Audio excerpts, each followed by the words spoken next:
د ورو سوال کړی دی چې دا مسله موږ اورېدلې ده چې څوک په لیواتت کې ونیوی شي والعیاذ بالله. لیواتت لکه هلک د هلک نه شهوت پوره کوي نو دا فاعل سزا ده چې دی به وجلی کېږي، د مفعول سزا ده چې دی به م وجلی کېږي. نو سوال دی چې دا مفعول ولې وجلی کېږي؟ د ده په نیز دا فاعل مجرم دی نو فاعل وجل پکارو نو مفعول ورسره چا سره چې دا کار شوی دی ولې وجلی کېږي؟ د دې نه مخکې دا خبره یاده کړي، دې باندې ما ځان له بیانونه هم کړي چې دا یوه ډېره خبیثه او پلیته ګناه ده. وجه دا ده چې دا اکثر زناور هم نه کوي، دا کار زناور هم نه کوي. نو چې اوس یو انسان یې کوي ته سوچ کې دی د زناور نه هم بدتر دی، فطرت یې الټه دی. لکه یو سړی دی د جنۍ سره یې زنا وکړه والعیاذ بالله، دا ګناه ده او ښه غټه ګناه ده، په دې رجم هم شتي، په دې بله سزا هم شتي، هغه ځان له مسلې. خو بیا هم دا خبره پکې شتي چې دا سړی دی ښځې ته مایله کېږي او ښځې سړي ته مایله کېږي، په دوی شیطان زورور شوی. صحیح ده که نه؟ خو چې هلک د هلک نه شهوت پوره کوي، اوس دوی باره کې ته څه وایې؟ یعنې فطرت یې نه مني. روغ زړه، روغ ذهن دا خبره د سره مني نه چې هلک دې د هلک نه شهوت پوره کړي او جنۍ دې د جنۍ نه پوره کړي، او څنګه به دوی د یو بل نه شهوت پوره کوي او د دې لپاره نه ځي. جنکو کې هم دا کار والعیاذ بالله. او سپا خبرې به کوو، هسې دا جو جو خبرې تاول را تاول او نه نه نه نه منګاو نه منګاو صفتونه دله نه شم کولی. دا ګناه هم ښه په زور شور سره روانه ده. صحیح حدیث کې دا راځي، امام ترمذي، امام ابو داود، امام ابن ماجه راوړی، پیغمبر صلی الله علیه وسلم وایي من وجدتموه يعمل عمل قوم لوط فاقتلوا الفاعل والمفعول به. تاسو چې څوک هم ومومئ چې هغه بیمارۍ کې اخته په کومه بیمارۍ کې چې د لوط علیه السلام قوم اخته و، یعنې هلک د هلک نه شهوت پوره کوي، نو دواړه مړه کوي. فاعل کوونکي ته وایي، مفعول به چا سره چې کېږي دواړه به مړه کوي. د ورور سوال څه دی؟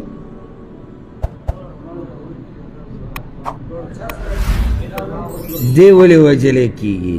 سوال دا یاده کوي دا خبره، په دې باندې د صحابه کرامو اتفاق دی، اتفاق چې لیواتت کې چې څوک ونیوی شو دی به وجلی کېږي، او دا سزا ورکول دله دا د چا کار دی؟ د حاکم وقت. دا زما ستا کار نه دی، دا حدود نه دي او دا قصاص، دا مسلې حاکم وقت ته او مشرانو ته راجع دي، دا د افرادو کار نه دی، زما ستا کار نه دی.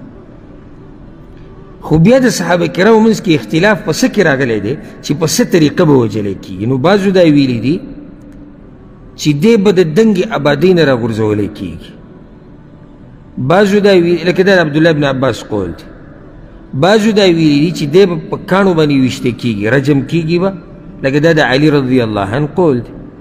بعضو ویلي د غر نه به رارغړی. خو اتفاق یې په څه دی چې وجلی کېږي به. اختلاف په څه کې دی؟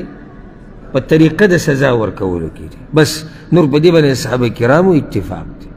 حکمت په دې کې څه دی چې دا مفعول به وجلی کېږي؟ فاعل خو واضح ده که واوره اوس، ځکه چې دی د هغه سره په ګناه کې شریک دی، او دا ګناه د هغه وخته پورې نه کېږي چې څو پورې دې کې طرفین نه وي. یو طرف نه کېږي، لازم به په دې کې بل طرف وي، دی سره شریک دی. نو عدل بیا دا دی چې دواړه شریک دي، نو دواړو ته دې سزا میلاو شي. لکه زنا، یو سړی دی واده شوی، یو زنۍ ده ښځه ده واده شوي، دواړو زنا وکړه، دواړه به رجم کېږي، ځکه چې دواړه په دې ګناه کې څه دواړه شریک وو.